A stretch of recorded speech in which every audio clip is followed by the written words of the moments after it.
ഒരു ചോട്ടിൽ നിന്ന് എത്രത്തോളം വിളവുണ്ടാവും? ഇത് എനിക്കിപ്പോ ഒരു 5 കിലോകളും കിട്ടി. സാധാരണ അത്ര ഇതുണ്ടാവില്ല. എല്ലാവർക്കും നമസ്കാരം. ഞാൻ പാറത്തോട്ടിൽ തകിടിപ്പുറത്ത് ഐപ്പിയേട്ടന്റെ അടുത്താണ്. ഐപ്പിയേട്ടന്റെ കൃഷിയിടത്തില് ഒരു കാലഘട്ടത്തിൽ ഉണ്ടായിരുന്നതും എന്നാൽ പുതിയ കാലഘട്ടത്തിൽ ഇല്ലാതെ പോകുന്നതുമായിട്ടുള്ള ഒരു സവിശേഷമായ ഒരു കൃഷി. ഇതെന്താണ് ഐപ്പിയേട്ട? ചെറുകിഴങ്ങാണ്.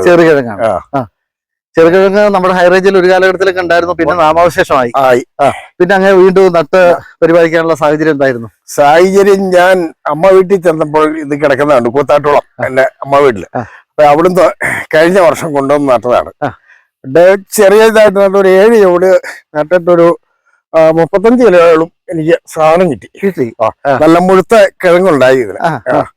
ഞാനിത് ചാണകവെള്ളമൊക്കെ ചാണകപ്പൊടിയിട്ട് നട്ടു, ചാണകവെള്ളം ഒഴിച്ചു, ഇച്ചിരി രാസവെള്ളം കൂട്ടി കലക്കി ഇങ്ങനെ ഒഴിച്ചു കൊടുക്കും. ഇതിപ്പോ വേറെ ഒന്നും ചെയ്തില്ല, ഇപ്പൊ നട്ട് ചാണകപ്പൊടി മാത്രം ഇട്ടിട്ടു. അതിപ്പോ നട്ടിട്ട് എത്ര നാളായി? നട്ടിട്ട് ഇപ്പൊ ഒരു 3 മാസം. ഇതിങ്ങനെ ഒരു ഈറ്റയിലാണ് കയറ്റി വിട്ടേക്കുക. എത്ര നാൾ വേണം നമുക്ക്?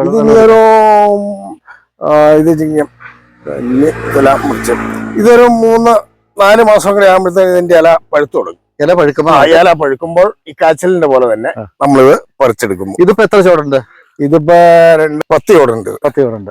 നേരത്തെ കഴിഞ്ഞ വർഷം 7 ചോടുണ്ട്. വീട്ടാവശ്യത്തിനൊക്കെ ഉപയോഗിച്ച് കഴിഞ്ഞിട്ട് പിന്നെ വിലക്കല്ല. ഇവിടെ ഈ താഴെ ഈ സോബിന്, പിന്നെ എന്റെ മനോജിന്റെ ഭാര്യ വീട്ടില്, പിന്നെ മുള്ളരിക്കുടി പറപ്പെടുത്തിന് വിത്തിനായിട്ട് എല്ലാവർക്കും കൊടുത്തു വിടുകയായിരുന്നു.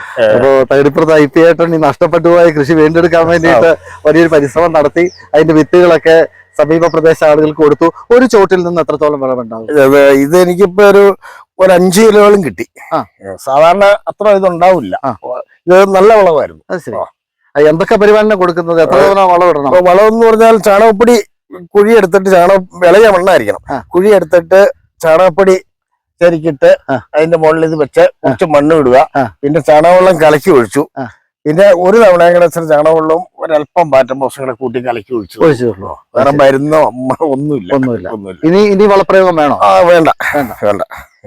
എന്തായാലും തകിടിപ്പുറത്ത് ഐപ്പിയേട്ടന്റെ കൃഷിയിലെ കാഴ്ചകളില് ഈ ചെറുകിഴങ്ങ് എന്ന കിഴങ്ങ് വർഗ്ഗവിള ആറ്റൊഴിയാതെ പോകാതിരിക്കാൻ വേണ്ടിയിട്ട് പരിശ്രമിച്ചുകൊണ്ടിരിക്കുന്നു. മറ്റുള്ളവർക്ക് ഇതിന്റെ വിത്തുകൾ കൊടുക്കുന്നു. എന്തായാലും ഒരുപാട് സന്തോഷം.